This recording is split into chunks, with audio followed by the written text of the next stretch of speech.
Viemos hoje conferir a primeira aula magna para os alunos aqui do ITA no auditório Lacas Neto. E sabe quem que palestrou?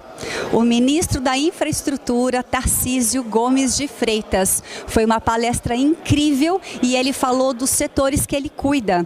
Você sabia que o ministro da Infraestrutura cuida dos transportes aéreo, ferroviário, rodoviário e aquaviário? Pois é, e ele falou muito em privatização, que na verdade é um dos pontos, um dos pilares da sua forma de trabalhar. Nessa palestra, que você vai acompanhar daqui a pouquinho, ele falou sobre a privatização, sobre acabar ou reduzir com todos os passivos, terminar todas as obras de outros governos e colocar as pessoas no comando por meritocracia. Isso foi muito enriquecedor e eu convido você a assistir a palestra agora.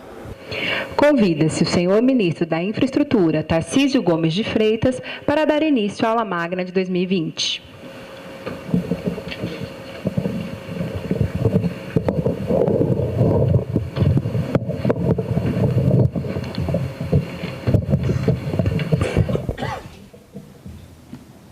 Vou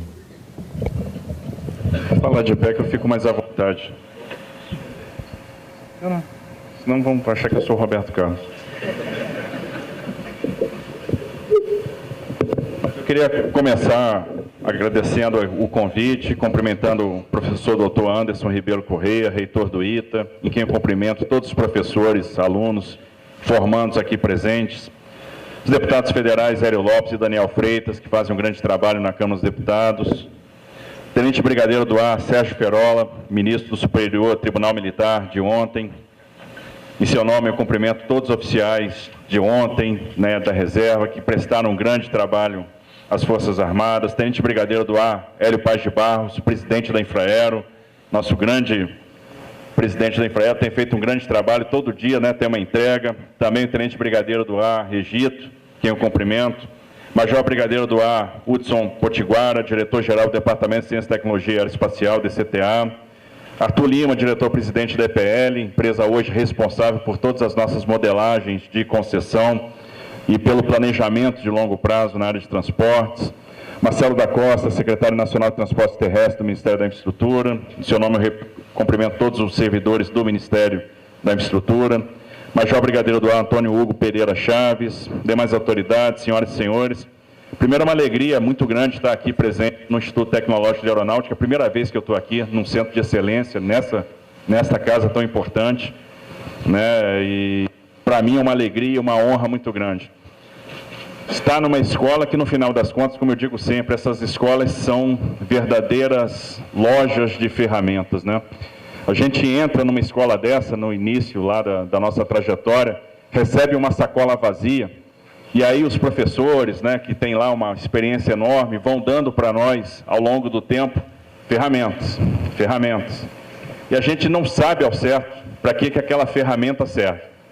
A gente acredita que aquela ferramenta deve ser importante, e a gente vai botando ferramenta na sacola. Todo dia nos é entregue uma ferramenta nova, e a gente coloca aquela ferramenta na sacola. A gente entra com a sacola vazia, sai depois de 5 anos com a sacola cheia de ferramentas. E aí a gente é jogado aos leões, atirado ao mundo exterior, ao mercado, às Forças Armadas. E aí a gente começa a ser cobrado, a gente começa a se deparar com os problemas que têm que ser resolvidos. E o engenheiro, o que ele mais faz? É resolver o problema. O engenheiro resolve o problema todos os dias. E qual é a nossa surpresa? Que para cada problema eu tenho a ferramenta ali guardada. A gente às vezes não sabe que tem a ferramenta, mas tem a ferramenta. A ferramenta está lá. E a gente vai usar essa ferramenta e vai resolver algum problema do dia a dia com aquela ferramenta. Então, aos novos alunos, aqueles que estão entrando agora no ITA, coloquem, guardem com carinho as ferramentas que vocês vão receber. Vocês não sabem para que elas servem, mas vocês vão descobrir. Uma hora vocês vão descobrir. Quando você só descobre, por exemplo, para que serve a resistência dos materiais quando você está estudando concreto protendido. Só que você só vai descobrir isso lá na frente. Para que serve a tal da flexão composta? Aí você começa a entender. Então, esse é o dia a dia. E lá na frente você vai se deparar com algum problema e vai ver que está preparado, que tem a ferramenta para ele. E que para quem está se formando agora, que às vezes fica pensando, e aí? Fiz uma escola de alto nível, estudei pra caramba, virei noites, sangrei, sofri, estou preparado para a vida? Tá, acredite. Vocês têm ferramentas pra caramba, estão mais que preparados, vão dar banho aí fora. E quem ganha com isso, no final das contas, é o Brasil. O Brasil vai ganhar muito com essa juventude que está sentada hoje aqui, com esses novos engenheiros que vão fazer muito pelo país. E a nossa tarefa no Ministério da Infraestrutura é dar trabalho para vocês. É fazer com que o Brasil cresça, se desenvolva e que haja muito trabalho para que a engenharia prospere, para que venham investimentos. E aí é interessante entender o momento que nós estamos passando agora. Né? E o que nós vamos fazer na infraestrutura, o que a gente pode esperar da infraestrutura do Brasil daqui a alguns anos, né? O que está sendo plantado agora. Para entender isso, é bom a gente voltar alguns anos no tempo. E aí vamos voltar ao ano de 2016. Em 2016 nós tivemos uma transição de governo, caiu a presidente Dilma Rousseff, entrou o presidente Temer, e naquele momento a gente vinha de 8 trimestres seguidos de queda de PIB. Tivemos uma retração de PIB per capita da ordem de 9%, uma retração de demanda doméstica da ordem de 12%. E nós tínhamos aí um déficit fiscal enorme, né? uma situação fiscal extremamente deteriorada, um país que perdeu seus alicerces para o crescimento, um país que perdeu a sua produtividade. Né? Nós perdemos a condição de formar mão de obra, nós perdemos... A economia foi muito agredida ao longo desses anos. E era necessário, então, se fazer reformas. O governo Temer começou com essa linha, né? Olha, temos que fazer reformas, nós precisamos fazer alguma coisa para enfrentar os principais desafios econômicos do Brasil, e um dos principais desafios é justamente o desafio da produtividade. Encaramos a reforma trabalhista, foi uma reforma importante. Aí muita gente diz, a reforma trabalhista não surtiu efeito no emprego. Surtirá. O problema é que, para que tenha emprego, o Brasil precisa voltar a crescer. O que acontece? As empresas começam, na crise, a demitir. Chega um momento que a empresa não demite mais, porque senão ela se desmantela, ela se destrói. Mas ela começa a operar com muita capacidade ociosa. Quando a economia retoma, eu começo a preencher essa capacidade ociosa. Preencho a capacidade ociosa, começo a trabalhar com hora extra e só então eu vou começar a contratar de novo. Porque, por isso, o emprego é o indicador que mais demora a retomar. Foi feita a reforma trabalhista, e interessante. Quando a gente conversava com o investidor estrangeiro, um dos pontos que mais preocupava o investidor era legislação do trabalho. O investidor tem uma pauta de riscos, e a legislação trabalhista era o item número 1 dessa pauta. Quando a reforma trabalhista foi aprovada, esse item saiu do bojo das preocupações dos investidores de maneira geral. Nós tínhamos que, para recuperar a produtividade, trabalhar em infraestrutura. Só que não tinha como fazer investimento em infraestrutura porque nós não tínhamos condição fiscal, não havia orçamento, não há dinheiro para fazer um investimento.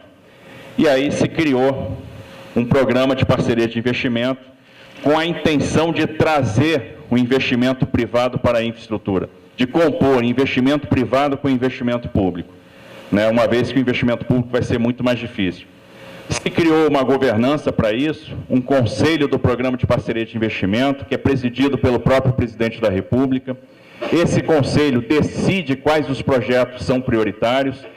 Nós temos, então, toda uma governança em termos de estruturação. Os principais ministros fazem parte desse conselho, definem que projetos vão entrar ou não no programa. Desse conselho faz parte, inclusive, o ministro de Meio Ambiente, então ele já faz uma primeira abordagem sobre a viabilidade ambiental de determinado empreendimento. E nós, então, lançamos um programa que, naquela época, podia ser pensado o seguinte, olha, esse programa é ousado demais, ou esse programa é mais uma promessa, é mais um PowerPoint. Só que, 4 anos depois, foram feitos no Brasil mais de 160 leilões de concessão em todas as áreas da infraestrutura. E esses leilões vão proporcionar agora investimentos. A gente assistiu, por exemplo, a retomada dos investimentos no setor de óleo e gás. E não foi à toa. Para se fazer a retomada do investimento no setor de óleo e gás, era necessário fazer reformas também. E foram feitas reformas. Se acabou com a participação compulsória da Petrobras no pré-sal. Então, se permitiu a entrada de outras empresas, porque tem no mercado de petróleo aquelas empresas que querem entrar com a Petrobras, e aquelas que não querem entrar com a Petrobras de jeito nenhum. Como a Petrobras hoje exerce preferência, quem quer entrar com a Petrobras já sabe onde a Petrobras vai entrar. Quem não quer entrar com a Petrobras também sabe onde a Petrobras não vai entrar. E o investimento ficou muito travado, porque a Petrobras era obrigada a ser sócia de todos os campos do pré-sal. Sem caixa para isso, porque a Petrobras ela foi roubada ao longo do tempo. A Petrobras ficou numa situação muito difícil, muito alavancada. Então ela não tinha como fazer investimento. Então se quebrou o monopólio da Petrobras no pré-sal, se permitiu, né, que ela exercesse somente a preferência, se flexibilizou a política de conteúdo local, se estendeu o regime do repetro. Consequência, nós retomamos a atividade do óleo e gás, que é uma atividade importante. Só na área do óleo e gás nós já temos centenas de bilhões de reais em investimentos contratados para os próximos anos, que vai impulsionar uma série de outras cadeias. Vai impulsionar a cadeia do gás natural, vai impulsionar a construção naval, com a construção de embarcações de apoio marítimo. Então tem um efeito econômico agregado a essa retomada do óleo e gás. Nós tivemos também leilões na área de energia, na área de geração, na área de transmissão, a privatização das distribuidoras da Eletrobras. Então 7 distribuidoras da Eletrobras foram transferidas para a iniciativa privada. A Eletrobras hoje não tem distribuidoras, mas é preciso fazer mais, é preciso privatizar a Eletrobras. Por quê? Na verdade, ela não tem mais capacidade de fazer investimento. Seria necessário a Eletrobras investir 15, 18 bilhões por ano no setor elétrico, e a Eletrobras hoje só tem condição de investir 3, 4 bilhões. Então é necessário que ela tenha um aporte de capital, e esse aporte vai se dar pela abertura de capital da empresa. Porque quando se fala em deficiência de articulação, ora, é muito fácil articular quando se tem cargo e dinheiro para oferecer. Agora, quando não se dá o primeiro escalão, quando não se dá o segundo escalão, fica mais difícil a conversa, porque tem uma cultura que precisa ser quebrada. Isso é uma coisa que a sociedade precisa entender, porque isso vai fazer a diferença para as gerações futuras. Ele foi o presidente que fez esse rompimento, e esse rompimento foi um ato de coragem. Não era fácil e não era qualquer um que faria. Se fosse outro presidente, nós não teríamos tido esse rompimento. Eu não seria ministro, que alguém com meu perfil jamais estaria no ministério. Nós teríamos, provavelmente, um representante de algum partido político, algum deputado, que ia colocar uma série de religionários para dentro do ministério. E essa história termina do jeito que a gente já sabe, com as organizações sendo usadas para fazer caixa para partido, caixa para campanha. O interesse nacional ele fica em segundo plano. Então o presidente teve essa coragem de fazer esse rompimento, e ele paga um preço por isso. Não é fácil, né, fazer essa quebra de paradigma.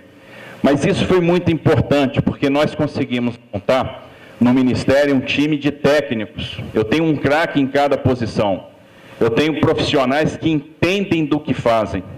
Para cada área do Ministério, para a área de aviação civil, para a área de portos, para a área de transporte terrestre, ferrovia, rodovia, nas agências reguladoras nós estamos indicando bons perfis. Nós indicamos até agora, e tivemos no Congresso aprovado, um nome só, que foi um diretor da NTT, que por sinal, um servidor graduado aqui no ITA, que é o Davi Barreto. Graduado em engenharia no ITA, fez mestrado em economia, estudou regulação. Hoje ele é diretor da agência reguladora, diretor da NTT, e está fazendo a diferença lá. Aliás, não podia ser diferente, passou por essa escola, então tinha que ser um cara de excelência, e é. Então fiquem certos, vocês estão bem formados pra caramba, vão dar banho aí quando sair.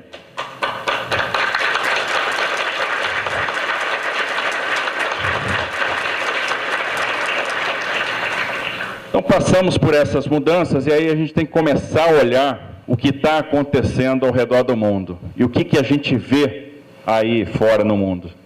A gente vê o mundo encolhendo, o mundo desacelerando. A expectativa de crescimento do PIB mundial para esse ano estava na casa dos 3,1%. É a menor em 10 anos. O mundo vinha crescendo em média 3,7%. E pode ser que cresça ainda menos em função do coronavírus. O coronavírus vai ser uma porrada na economia mundial. Pegou primeiro a China, e a China hoje tem um impacto enorme. Quando nós tivemos a síndrome respiratória aguda, lá atrás, de 2003, a China representava 8% do comércio mundial. Hoje, a China representa 20% do comércio mundial. 20% de todo o trade no mundo é com a China. A China consome mais de 60% de todo o aço que é consumido no planeta. Então, realmente, o impacto do coronavírus vai ser grande na economia. Mas o mundo está desacelerando por várias razões. Está desacelerando pelo envelhecimento da população, está desacelerando pela polarização política, está desacelerando pela guerra comercial. E as economias centrais respondem a essa desaceleração reduzindo taxas de juros. Então, hoje a gente encontra taxas de juros no mundo muito baixas. Alguns países com taxas de juros negativas, você paga para guardar dinheiro. É isso que está acontecendo. E, de certa forma, isso para nós representa uma oportunidade. Principalmente quando uma das pernas do seu plano é fazer concessões de infraestrutura, é trazer o investimento privado para o setor de infra. E nós estamos conseguindo oferecer projetos que remuneram a taxas que são muito interessantes hoje em relação às taxas de juros que são oferecidas ao redor do mundo. No Brasil, nós continuamos a nossa trajetória de reformas estruturais. Aprovamos no ano passado uma reforma fundamental, reforma da Previdência. O Brasil não suportava mais o ônus da Previdência e houve um equilíbrio agora com a aprovação dessa reforma. A reforma dá uma sinalização importante. A sinalização é compromisso com a solvência. Ninguém vai tirar dinheiro em moeda estrangeira da sua sede para investir num país insolvente. Porque quando você investe num país insolvente, você vai sofrer os efeitos colaterais da insolvência. Inflação, depreciação de câmbio. Então, ninguém investe num país insolvente. E a reforma da Previdência mostrou o nosso compromisso com a solvência, melhorou a nossa confiança em termos, em relação aos nossos players aí, aos nossos competidores mais próximos. Se a gente vê hoje, nosso CDS é mais baixo que na época do investment grade. Então, nosso risco Brasil hoje é baixo. O prêmio de risco estrutural do Brasil é mais baixo que de outros países vizinhos, de que outros países latino-americanos. Então, nós estamos numa posição de vantagem. Isso nos permite inferir que em pouco tempo a gente deve ter uma revisão de rating, ou seja, a gente vai ter uma melhoria de nota. Por que essa melhoria de nota não veio ainda? Porque as agências de classificação de risco ficaram calejadas. Elas deram investment grade para o Brasil e o Brasil caiu em desgraça. Eles não vão dar tão fácil assim o investment grade novamente. Eles vão reparar, apesar do risco do Brasil ter caído muito, a gente já poderia ter essa reclassificação de nota, eles vão esperar o Brasil dar os primeiros passos no sentido de um crescimento mais vigoroso. E aí sim nós vamos ter a reclassificação do Brasil. Agora, ter o investment grade não significa nada também importante, porque observe, mesmo sem investment grade, o nosso fluxo de capitais vai ser maior do que qualquer outro país aqui latino-americano. A Colômbia tem investment grade, o Chile tem investment grade, mas o fluxo de capitais para o Brasil é maior do que no Chile, do que na Colômbia. Nós fomos o quarto maior destino de investimento estrangeiro direto no mundo no ano passado. E isso significa confiança na condução da política econômica aqui no Brasil. Então nós temos tudo para dar um salto importante. E a gente começa a perceber isso nos indicadores, né? Recuperação moderada do emprego. Ano passado foram criadas 1 milhão de vagas, novos postos de trabalho. E agora nós estamos assistindo a recuperação do emprego formal. nós tivemos uma importante recuperação do crédito. E essa é uma reforma silente que está sendo promovida pelo Banco Central. Muita gente focou ano passado na reforma da Previdência, mas o Banco Central vem promovendo uma reforma de crédito, uma reforma de sistema financeiro, que vai atacar o gap de crédito. E o gap de crédito, atuar no gap de crédito é atuar na produtividade. Quando você melhora o seu gap de crédito, você diminui o gap de crédito em relação aos outros países, e o crédito cresceu muito no Brasil, você dá um salto em termos de produtividade. A consequência está aí. Nós estamos tendo um salto, por exemplo, na construção civil. A construção civil está retomando. E construção civil é 14% do PIB. Então a gente tem tudo para começar a iniciar uma trajetória de crescimento. Ano passado a gente deve ter crescido, e o IBGE daqui a pouco vai confirmar esse número, 1,1%, 1,2%. E aí os apóstolos do Apocalipse, os pessimistas de plantão, dizem o seguinte: puxa, crescemos pouco, esse crescimento foi ruim, crescimento foi pífio, coisa nenhuma. A gente tem que pensar no Brasil, aí vou me aventurar, pois não devia fazer essa analogia numa casa de engenheiros aeronáuticos, ou de aviadores, isso vai dar um problema. Mas enfim, a gente tem que pensar o Brasil como um avião, e esse avião tem duas turbinas. A turbina do setor público e a turbina do setor privado. A turbina do setor público está com reverso acionado. O Brasil encolheu despesa pública, encolheu investimento público. Precisava retrair em função do nosso compromisso fiscal, em função do nosso compromisso com a solvência. E isso tem uma consequência boa. Nós reduzimos o estoque da dívida, nós reduzimos a dívida bruta. O que significa reduzir a dívida bruta? Em 2020, pagar 60 bilhões de reais a menos de juros. O Brasil vinha reconstruindo uma Europa por ano. O Plano Marshall de reconstrução da Europa custou 100 bilhões de dólares, 400 bilhões de reais. E a gente pagava uma Europa por ano de juros da dívida. Esse ano a gente já vai experimentar uma redução de 60 bi em termos de juros. Isso com a solvência. Se a turbina do setor público encolheu, e se nós estamos crescendo 1,2%, a turbina do setor privado começou a trabalhar com mais força, ela está trabalhando a 2,3%, 2,2%. Significa que pela primeira vez na nossa história, a gente começa a surfar uma onda, começa a iniciar um ciclo de crescimento baseado no capital privado. E isso é extremamente sustentável. Isso vai fazer a diferença ao longo do tempo.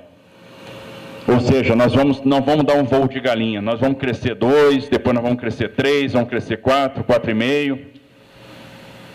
Então o Brasil começa a dar os seus primeiros passos na direção de uma trajetória de crescimento sustentável, lastreada no capital privado, baseada na diminuição do gap de crédito. Olha quanta coisa está acontecendo. Por exemplo, começamos a trabalhar no Brasil com home equity. Nós não trabalhávamos. O Brasil tem 12 trilhões em imóveis quitados. A maioria dos imóveis no Brasil são quitados. O Brasil tem pouca alavancagem no que diz respeito ao mercado imobiliário. E esses imóveis não eram utilizados como colateral em operações de crédito. A partir do momento que você usa o imóvel quitado como garantia numa operação de crédito, a gente diminui o custo da dívida, a gente aumenta a oferta de crédito. Então são reformas, são micro-reformas, são reformas de sistema financeiro que estão começando a fazer a diferença. Observe que o Congresso aprovou ano passado a lei da liberdade econômica. Também trouxe medidas importantes no campo do trabalho, no campo da desburocratização. Então nós estamos construindo as fundações para dar um salto.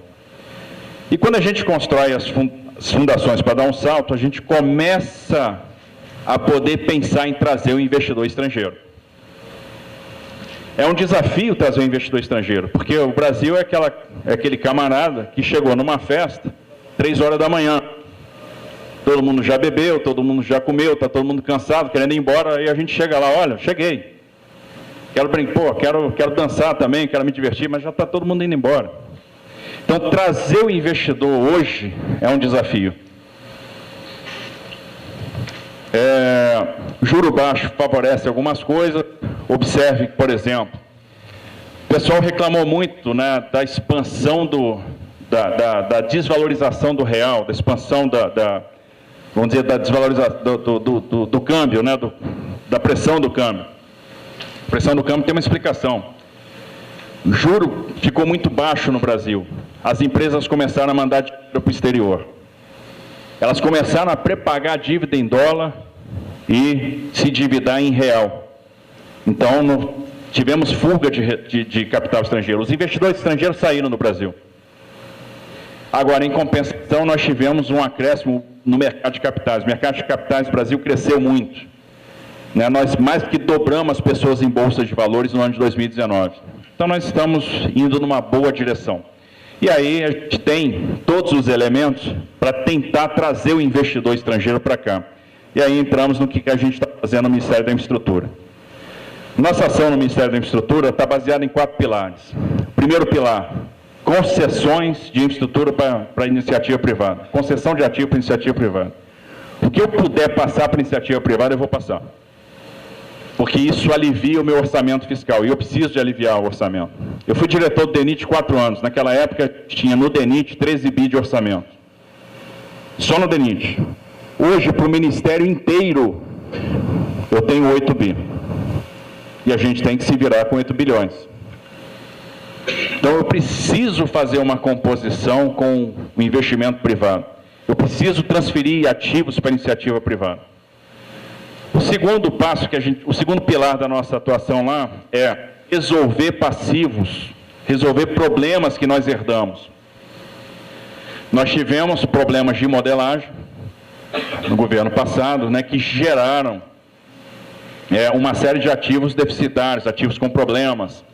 Vide aeroporto de Viracopos, todas as BRs da terceira etapa, 163 Mato Grosso, 163 Mato Grosso do Sul, né, 060 Goiás, 262 Minas, enfim. Porque se desconsiderou demanda, né, se descasou o investimento da demanda, se utilizou o BNDES como variável de ajuste. E quando eu utilizo o BNDES como variável de ajuste para fazer um projeto fazer sentido, eu estou asfixiando o mercado de capitais e eu estou afastando o investidor estrangeiro. Ninguém sabe ao certo com quem está competindo. O investidor tinha a seguinte impressão: pô, esse projeto não faz sentido, e se tal player está sendo tão agressivo, é que ele vai ser ajudado pelo governo depois. E nós estamos mostrando o seguinte: nós não vamos ajudar quem foi irresponsável em proposta. Nós não vamos ajudar quem não cumpriu o contrato. E essa é a principal mensagem regulatória que nós podemos passar para o exterior. E isso ajuda a atrair investimento. Tanto é que nós temos visto já nos nossos leilões a presença cada vez mais forte de players do exterior, de operadores de infraestrutura entrando no nosso mercado. Estamos corrigindo esses problemas e levando, então, o maior programa de concessão do mundo, que o Brasil já viu, e um dos maiores do mundo, dos mais sofisticados do mundo. O terceiro pilar da nossa atuação é terminar obras que estavam inacabadas. Antes de eu pensar em começar um empreendimento novo, eu tenho que terminar aquilo que está andando. E se eu tenho pouco dinheiro tem que servir para 2 coisas. Primeiro, fazer a manutenção do ativo já existente, senão eu perco o que eu já tenho. E 2, terminar aquilo que estava em andamento. Porque obra inacabada não gera taxa de retorno. E eu preciso terminar aquilo que estava em andamento. E o 4º pilar é o fortalecimento institucional.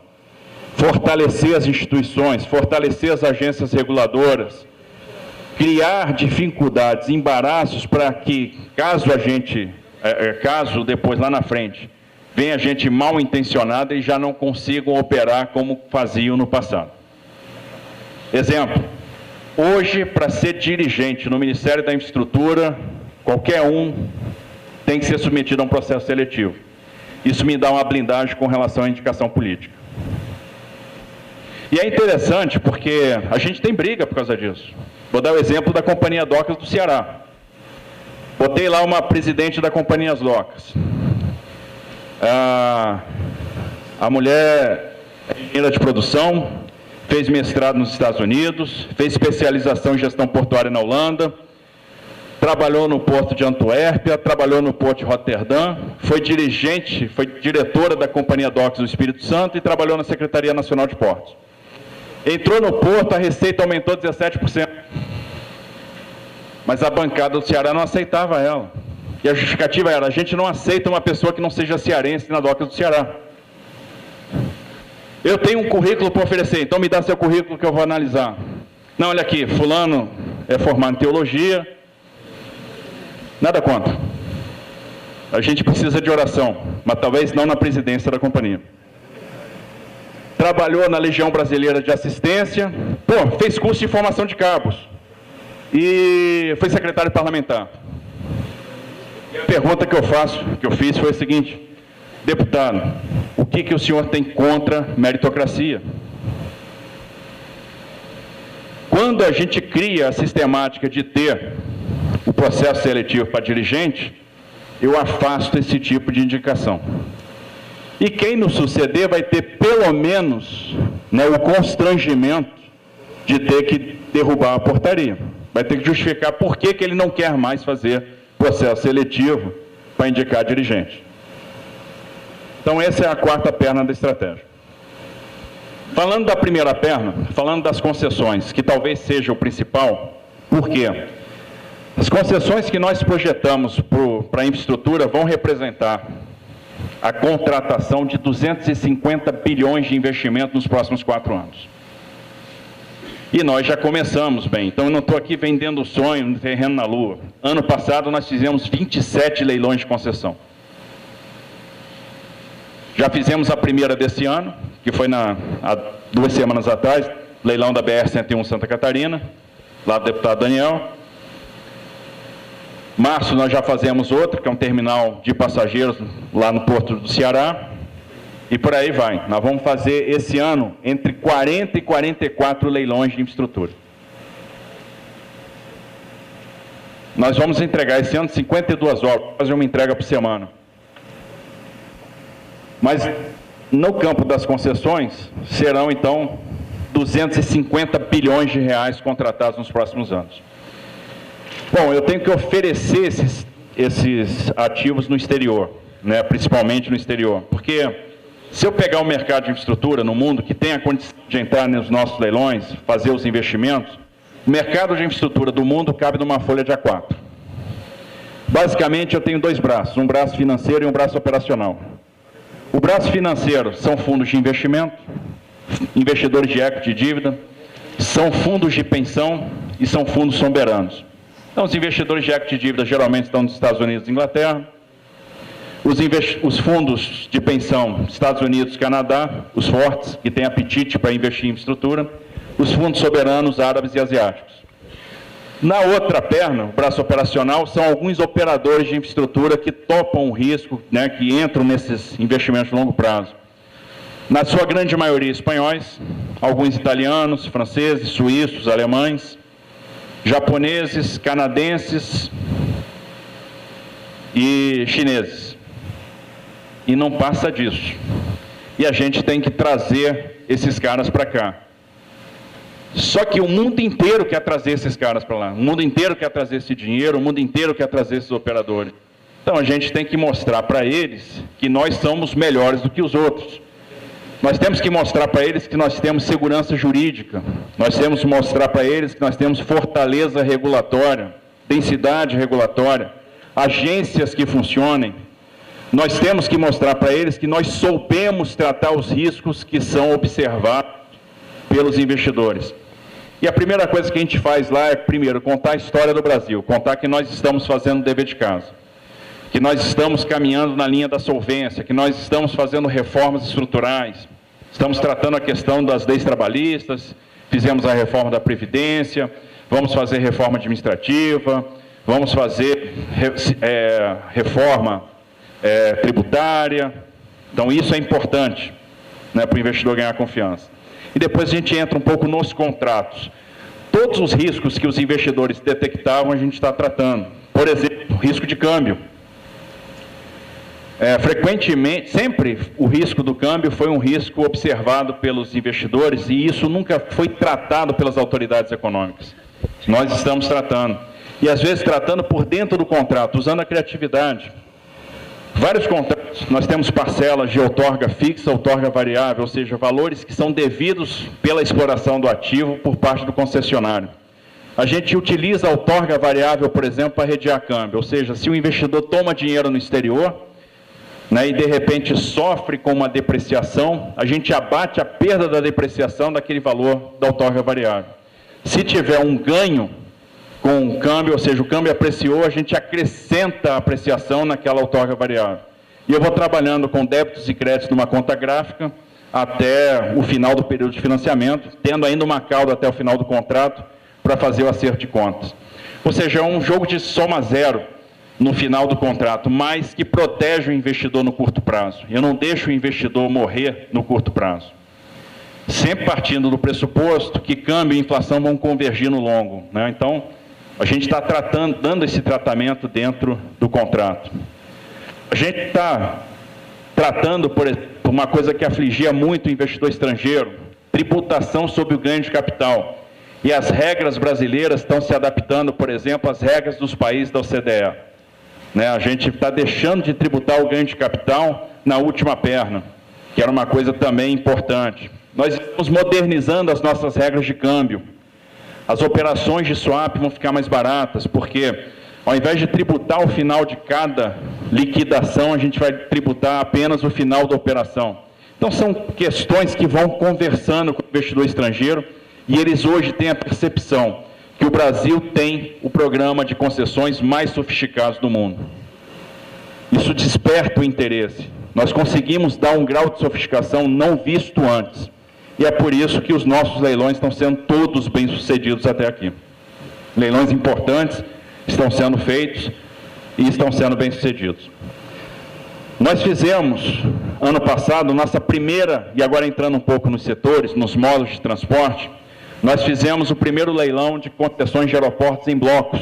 Concedemos 12 aeroportos em blocos, um bloco Nordeste, um bloco Centro-Oeste, um bloco Sudeste, e esse ano nós vamos fazer o leilão de mais 22 aeroportos também em blocos. Um bloco Norte 1, aeroportos lá da região amazônica, ancorados, porto importante que é o de Manaus, um importante hub de carga, um bloco central ancorado pelo aeroporto de Goiânia, e um bloco sul com aeroportos importantes como o de Navegantes, né, o de Curitiba, o de Foz do Iguaçu, que é o segundo maior destino de estrangeiros no Brasil. E preparando já o terreno para fazer um outro leilão no ano. Esse leilão deve ocorrer até o final do ano, preparando o terreno para fazer um leilão aí em 2021, final de 2021, início de 2022, com os outros 19 aeroportos que faltam da rede Infraero. Ou seja, toda a rede Infraero vai ser transferida para iniciativa privada. E aí nós vamos ter leilão incluindo o aeroporto de Congonhas e o aeroporto de Santos Dumont. Só para você ter uma ideia, a ligação Rio-São Paulo é a quarta rota mais movimentada do planeta. E aí a gente vê a potência em termos de movimentação desses dois aeroportos. E isso, obviamente, vai atrair, vai despertar o interesse do investidor. O Brasil hoje tem o 6º maior mercado de aviação do mundo, mas tem tudo para se tornar o 3º maior mercado.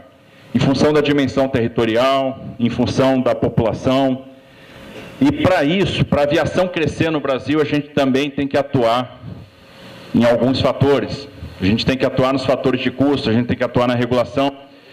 Então, o primeiro passo é simplificar a regulação, eliminar barreiras regulatórias. E uma barreira regulatória importante foi eliminada, que era justamente a entrada do capital estrangeiro nas companhias de aviação. Então, hoje, nós podemos ter companhias brasileiras com 100% de capital estrangeiro. A outra barreira é o negócio da franquia da bagagem. Né? Acabamos, porque isso é fundamental na estratégia das low cost. O usuário tem que pagar por aquilo que ele quer receber.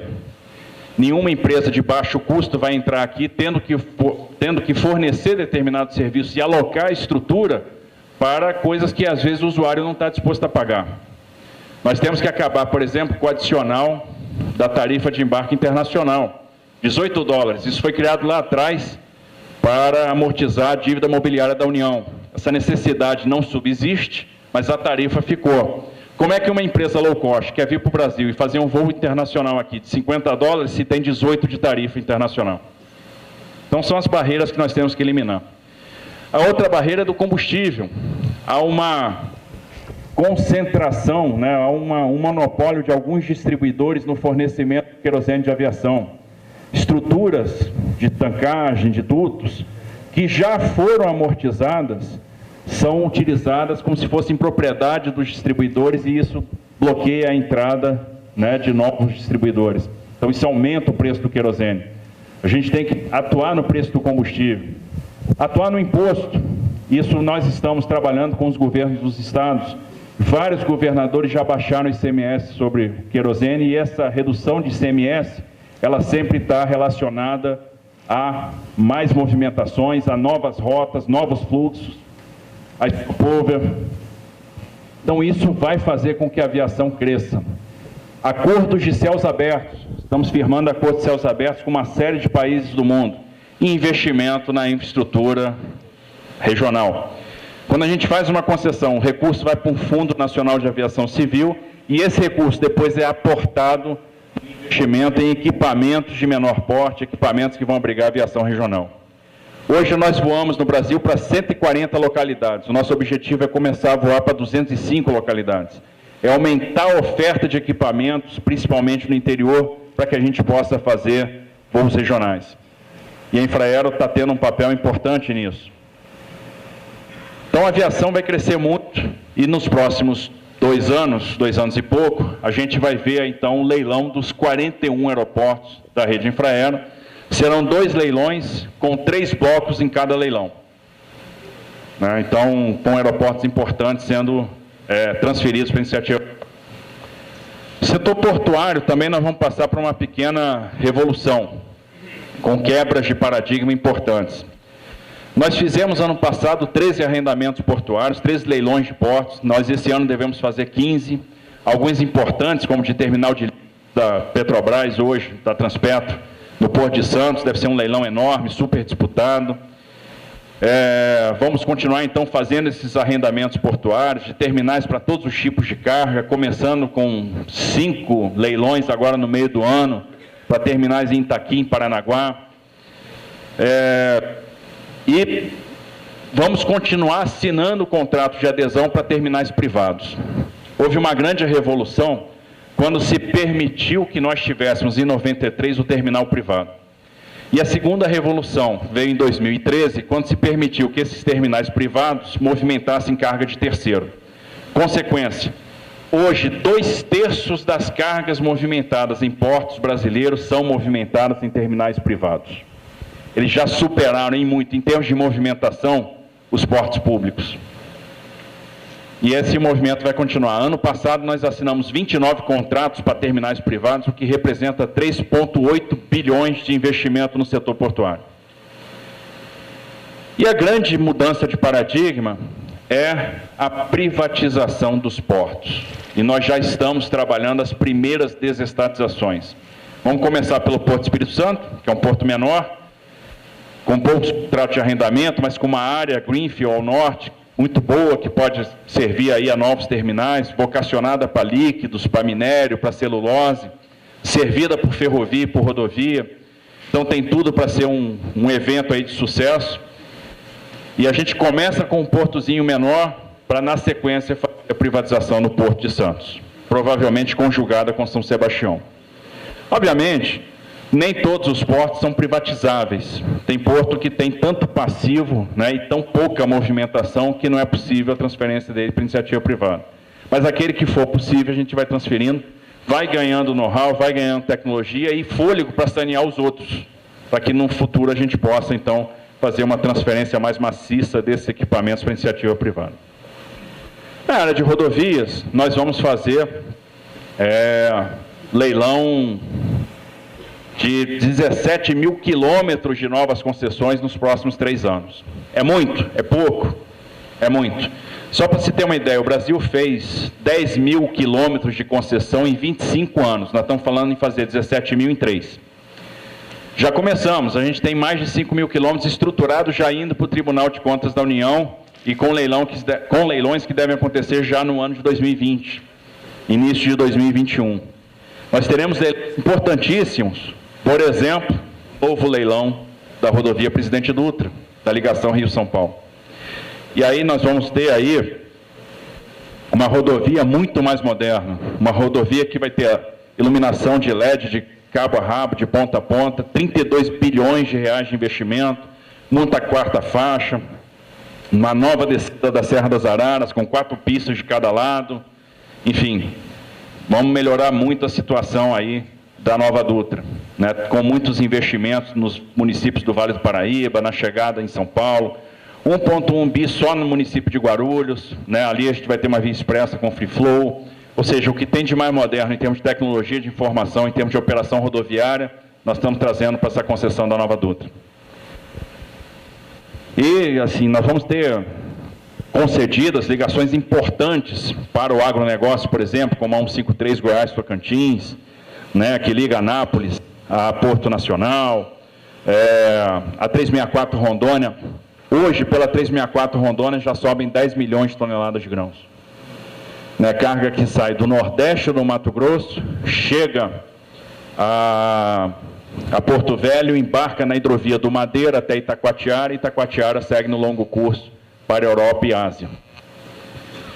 Nós vamos conceder esse ano ainda, provavelmente, a BR-163 Pará, que nós acabamos de entregar. Nós fizemos a pavimentação da 163 depois de 47 anos. E é interessante, o efeito da política pública é imediato. As pessoas se acostumaram a ver aquelas filas de caminhão, né? E ano passado meu carnaval foi lá, foi na 163, porque nós tínhamos atoleiro, 50 quilômetros de fila de caminhão, parado num sentido, mais 35 quilômetros parados no outro sentido. O caminhoneiro levava 10 dias, 11 dias para fazer a entrega no porto de Miritituba e retornar. Então ele fazia 2, 3 viagens mês. Hoje, ele faz 6, 7 viagens mês. Ele faz a viagem de ida e volta em 4 dias. O frete caiu 26%, só de se concluir a pavimentação.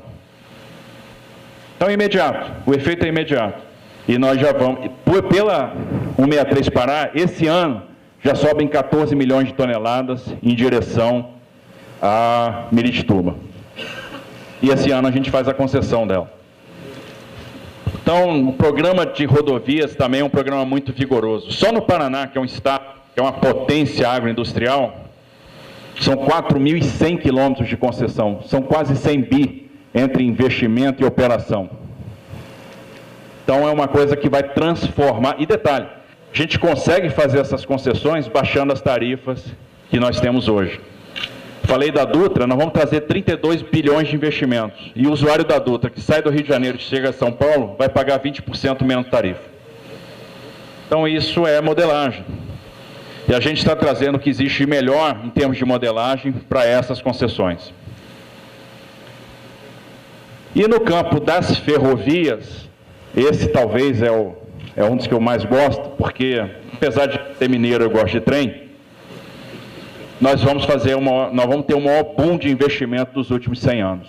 O Brasil teve um impulso grande em ferrovia de 1854 a 1913.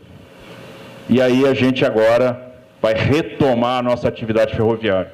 E a estratégia ferroviária está baseada em 3 pilares. O primeiro são novas concessões, e nós fizemos a primeira o ano passado, foi da Ferrovia Norte-Sul. Ferrovia Norte-Sul que foi pensada pelo imperador Pedro II. Muita gente acha que é obra do Sarney, mas quem pensou a ferrovia foi o Pedro II. Como pensou também a transposição de São Francisco. Teve obra iniciada em 1987, está sendo concluída agora. Então nós fizemos a concessão da Ferrovia Norte-Sul. Nós teremos 2,7 bilhões sendo investidos nos próximos 1 ano e meio. E em 1 ano e meio ela está completamente operacional, desde o Porto de Itaqui até o Porto de Santos. Então nós vamos ter uma grande espinha dorsal ferroviária. Vamos fazer esse ano a concessão da Ferrovia de Integração Oeste-Leste na Bahia, ligando Caetité a Ilhéus, ou seja, uma região produtora de minério de ferro ao Porto de Ilhéus, sendo que o concessionário vai fazer o investimento no porto. e vamos ter a concessão da Ferrogrão. Estamos trabalhando na modelagem da Ferrogrão, que é uma modelagem difícil, é desafiador, que a gente está falando de fazer uma ferrovia greenfield, de 13 bilhões de investimento para você começar a ter receita em 7, 8 anos. Mas há investidores interessados. Por quê? Porque eles acreditam no Brasil e acreditam no Mato Grosso. Mato Grosso hoje produz 65 milhões de toneladas de grãos, plantando 9 milhões de hectares. Lá nós temos 14 milhões de hectares de área disponível para plantio, sem derrubar uma árvore. Somente pasto que vai se transformar em lavoura. E essa transformação não acontece por falta de infraestrutura, tanto de transporte quanto de armazenagem. Então são os dois desafios que nós temos lá naquela região. Então é um estado que vai chegar em 2025 produzindo aí 100, 110 milhões de toneladas de grão, somente o Mato Grosso. Então o que a gente fizer de infraestrutura lá é pouco. O segundo pilar da nossa estratégia ferroviária é a prorrogação antecipada dos contratos de concessão de ferrovia. Ou seja, aquelas concessões que foram feitas na década de 90 e foram feitas da maneira que era possível ser feita, né, porque nós não tínhamos... a gente precisava se livrar da rede ferroviária, que ela representava um impacto fiscal muito grande. Então, no final das contas, a rede foi cindida e as suas malhas vendidas da maneira que era possível. Não havia metas ou servidões de investimento, apenas metas de capacidade e de segurança. Então, nós temos aí uma necessidade enorme de fazer investimento e os contratos não tinham essa obrigação. As concessionárias têm interesse em manter as suas operações e a gente viu nisso uma oportunidade de negócio. Ou seja, vamos trocar mais prazo do contrato por investimentos imediatos.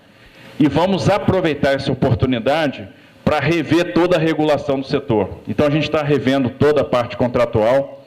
Os contratos vão ter servidões de direito de passagem, a gente vai permitir que o direito de passagem aconteça de uma forma bastante interessante, ou seja, nós vamos ter, além dos investimentos associados, a eliminação de barreiras de entrada de uma concessionária na malha do outro.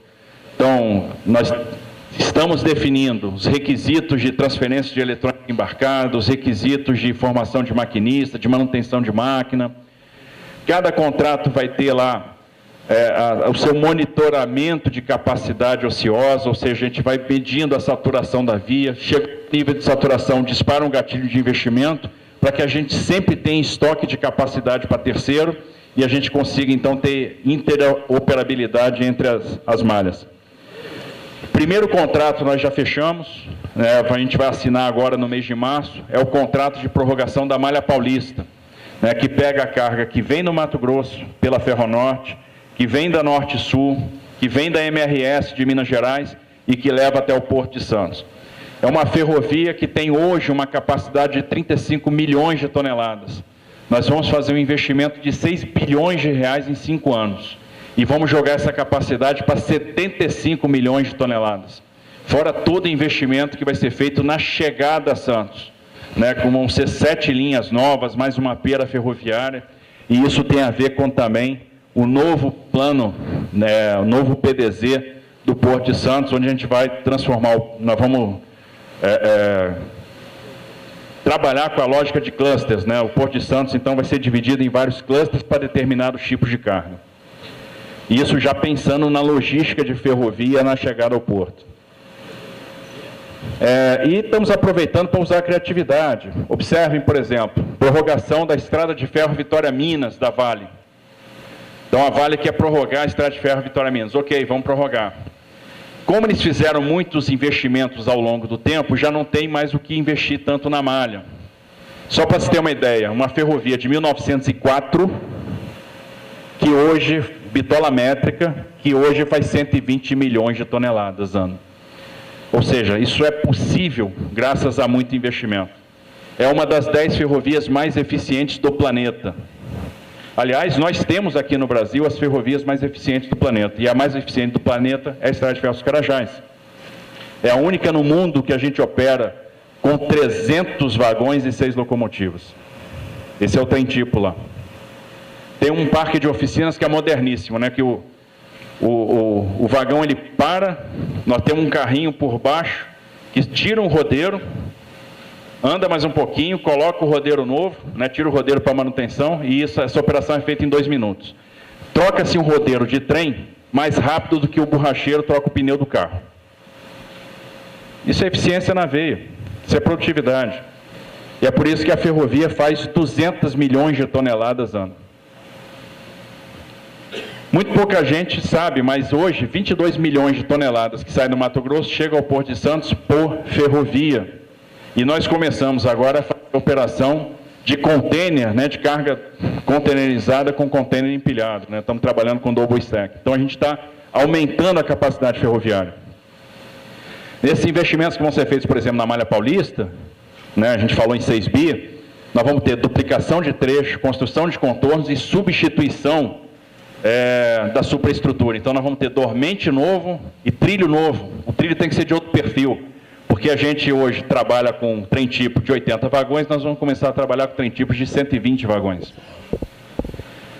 Aí, por exemplo, o caso da Vitória Minas, vamos lá prorrogar. Como tem pouco investimento a fazer, que o investimento for sendo feito ao longo do tempo, tem uma outorga grande devida pela exploração do ativo mais 30 anos. O que a gente vai fazer com essa outorga? A gente poderia botar no Tesouro. O Guedes ia ficar feliz. Não vamos fazer. Vamos fazer o seguinte, vamos aplicar isso em ferrovia. Então, vale. Você, ao invés de pagar a sua outorga em dinheiro, você vai construir uma ferrovia nova para mim. Você vai fazer a ferrovia de integração do Centro-Oeste. E nós vamos ter uma ferrovia que vai ligar o Vale do Araguaia à ferrovia Norte-Sul. E esse contrato a gente assina esse ano. No final das contas, ganhei mais uma ferrovia. E quando a ferrovia estiver pronta, de quem é a ferrovia? Do Estado, é da União. E o que nós vamos fazer? Vamos licitar a operação. Então, aquilo que tinha VPL negativo, porque era uma ferrovia greenfield, eu tinha o risco de engenharia para vencer, uma vez vencido o risco de engenharia, VPL se tornou positivo. Eu licito a ferrovia, licito a operação e vou oferir uma nova outorga. Ou seja, ganhei a ferrovia e ainda vou meter dinheiro no bolso. O que eu faço com essa outorga? Vou investir em outra ferrovia. Aí estendo ela até Lucas do Rio Verde. Ou então, a gente joga no Tesouro. Vamos amortecer dívida. E é dessa forma nós vamos fazer, por exemplo, a transposição da linha de carga da MRS aqui em São Paulo. A gente consegue segregar a linha de carga da linha de passageiros. Vamos saltar, fazendo essa transposição, numa capacidade de 1,5 milhão de toneladas para 10 milhões de toneladas. E vamos liberar a linha de passageiros e deixar a bola na marca do pênalti para o governo de São Paulo licitar o trem intercidades, de Campinas para São Paulo, que é um trem de média velocidade. Então nós vamos dar um impulso no sistema ferroviário. Nós estamos falando de investir 30, 40 bi nos próximos 5 anos. E a participação do modo ferroviário na matriz vai sair dos atuais 15%, 18% para 30% em 8 anos. Um dos objetivos do Ministério é reequilibrar a matriz de transportes. Por isso que a gente vai lançar, por exemplo, agora o programa de cabotagem, estimular a cabotagem. A gente vai libertar a cabotagem das amarras da indústria da construção naval, que travaram a cabotagem ao longo desses anos. Nos últimos 25 anos, quantas embarcações de cabotagem nós fizemos no Brasil? 2. Então chega um ponto que a gente tem que reavaliar a política pública. Está valendo a pena esse protecionismo à indústria naval brasileira? Não, a gente travou a cabotagem. Então vamos libertar as amarras, vamos zerar imposto de importação, aliás já estamos, para embarcações de cabotagem, vamos permitir o afretamento, a viagem, sem suspensão de bandeira. Ah, mas aí vocês vão matar a indústria naval? Não, nós vamos direcionar a política pública para aquilo que ela é vocacionada. E a indústria naval brasileira é vocacionada para o apoio marítimo, para o apoio portuário e para a navegação exterior. É isso que a gente vai preservar na política pública de proteção à indústria naval. Aquilo que realmente ela tem vocação. E a indústria e o apoio portuário vai crescer muito agora com os investimentos no pré-sal. Então é isso que nós vamos fazer. Nós não temos simplesmente uma lista de projetos que foi tirada ao acaso. Todo o nosso programa de infraestrutura está lastreado no Plano Nacional de Logística, que é um plano de longo prazo.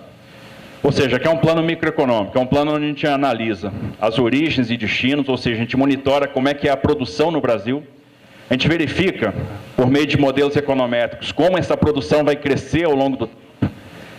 Aí a gente estabelece aí, né, a gente consegue, analisando o problema na perspectiva da demanda, quais são as necessidades de infraestrutura. E quando a gente confronta isso com a oferta, a gente verifica quais são os gargalos. O investimento no gargalo, então, é atribuir, aí a gente define o que a gente vai investir, o que cabe nesses investimentos à iniciativa privada e aquilo que não faz sentido para a iniciativa privada, que nós vamos ter que aplicar com o orçamento da União.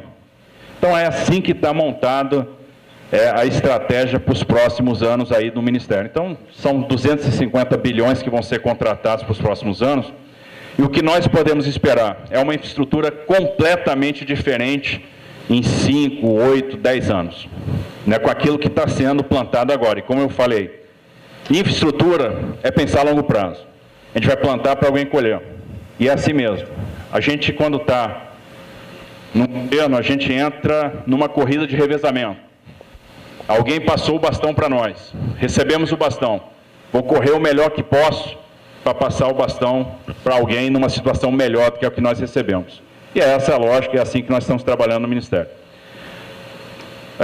Fora isso, terminar a obra parada, né? Um monte de obra parada aí que a gente está retomando, fizemos a conclusão da 163, estamos trabalhando na Transamazônica, vamos pavimentar a 319, que é um desafio ambiental. Temos que modernizar a legislação de meio ambiente, né? E temos que entender o seguinte: é possível conciliar provisão da infraestrutura e preservação do meio ambiente. E nós não podemos aceitar o discurso que nos estão impondo, que nós agora somos os vilões do meio ambiente. Não somos, nunca fomos. O Brasil é líder no que diz respeito ao meio ambiente, é uma potência ambiental. É o único país do mundo que tem mais de 60% de floresta preservada, inclusive franjas de Mata Atlântica. Tem 84% de Amazônia preservada, 42% de matriz energética renovável, a Alemanha tem 14%. Como é que nos impõe a pecha de destruidores do meio ambiente? Nós não podemos aceitar. Isso é uma questão de narrativa, uma questão de discurso. E a nossa narrativa tem que ser: nós somos líderes, porque somos mesmo. E é possível proporcionar provisão no meio ambiente com a provisão da infraestrutura com a preservação do meio ambiente. Basta aí a província petrolífera de Urucu, na Amazônia, onde eu tenho a exploração de óleo e gás em pequenas clareiras, cercadas de floresta, com transporte dutoviário, uma unidade de produção de gás natural em Urucu, e o transporte dutoviário do gás natural até Manaus, que hoje abastece as usinas do Polo Industrial de Manaus. Fornecimento de energia hoje é gás natural. Nós substituímos, convertemos térmicas que queimavam óleo diesel, hoje elas queimam gás natural. Isso é sustentável demais. Basta ver a Floresta Nacional dos Carajás. Ou seja, nós temos a exploração de minério de ferro coexistindo com a fração mais preservada de floresta amazônica no estado do Pará. Então nós sabemos fazer, nós somos bons nisso. Então não dá para achar que é impossível, por exemplo, pavimentar a 319, que já foi pavimentado. Em 78 você pegava um carro, saía de Manaus e ia até Porto Velho dirigindo, e que se perdeu, e achar que hoje não é possível pavimentar a 319. Nós temos condições, nós sabemos fazer. Mas o que a gente consegue concluir disso tudo é o seguinte: tem trabalho pra caramba. Tem muito problema para ser resolvido para os nossos engenheiros que estão aí se formando. Então, coloquem as suas ferramentas na sacola, porque vocês serão muito demandados. Vai chover investimento. Vai chover obra, por exemplo, para Comara, né, lá no norte do Brasil, né, e ela já está trabalhando muito para nós. Estamos com uma parceria forte com a Comara. Ela está fazendo uma série de empreendimentos aeroportuários. E o Brasil está vocacionado para ser grande. Estava vendo aqui o hino nacional e vendo as maravilhas da engenharia aeronáutica brasileira, como o KC-390, por exemplo, que já é sucesso. E como vai ter encomenda, como esse avião vai ser demandado. E muita coisa boa virá, né? Porque nós somos bons. A gente tem que vestir a carapuça de líder. A gente tem que acreditar que o Brasil vai ser grande porque merece ser grande. O Brasil está vocacionado para ser grande. Se a gente fizer um e pegar, por exemplo, países do mundo que têm dimensão continental, área superior a 5 milhões de quilômetros quadrados. Países do mundo que têm populações muito grandes, acima de 150 ou 200 milhões de habitantes. Países no mundo que têm PIB superior a 1 trilhão de dólares. Se a gente pegar esse diagrama, na interseção nós vamos ter somente 3 países. Brasil, Estados Unidos e China. Então nós temos tudo para ser grandes. E a grande questão de ser grande é atitude, é querer ser grande, é não aceitar determinadas coisas e trabalhar para ser grande, é não aceitar, por exemplo, fazer parte da geração perdida. Ninguém quer fazer parte da geração perdida, ninguém quer ser geração perdida, eu não quero, eu não aceito isso para mim. E eu tenho certeza que ninguém aqui aceita isso. Nós vamos ser parte da geração que vai transformar o Brasil. E essa transformação já começou. E quem está aqui dentro desse auditório vai ter um papel relevante nessa transformação, porque aqui nesse auditório estão os melhores. E a gente confia em vocês.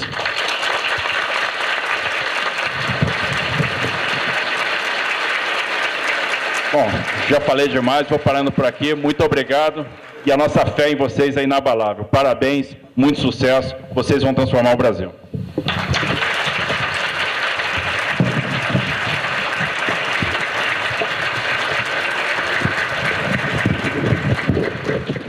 Pois é, uma aula como essa enriquece muito, não é à toa a presença aí de muitas autoridades e deputados aí para assistir essa cerimônia solene aqui no ITA. Se você quiser assistir a palestra inteira, na íntegra, acessa lá o canal da Think TV, que você vai ter acesso a toda essa palestra. A gente fica por aqui, eu vou embora, tchau.